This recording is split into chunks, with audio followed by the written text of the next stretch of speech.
নবম শ্রেণীর সকল ছাত্রছাত্রীদের প্রোগ্রেস টিউটোরিয়াল ইউটিউব চ্যানেল এবং ফেসবুক পেজে স্বাগত।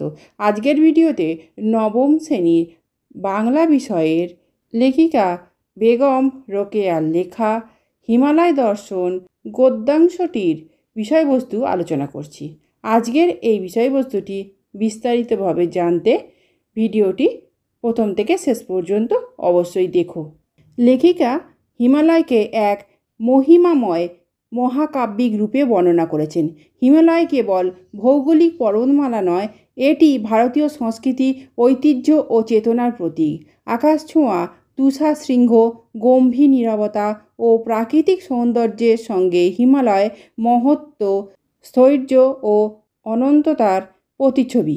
লেখিকা বর্ণনা করেছেন কেমন করে হিমালয়ে তুষারাবৃত শিখরগুলি সূর্যের আলোয় সোনালি, রূপালি ও লাল আভা ধারণ করে।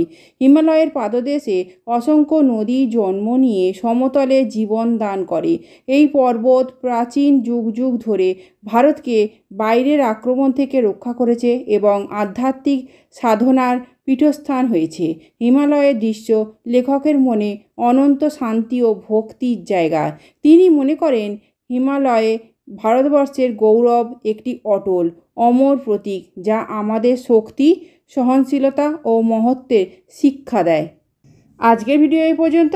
ভিডিওটি ভালো লাগলে অবশ্যই লাইক, শেয়ার এবং সাবস্ক্রাইব করো। ধন্যবাদ।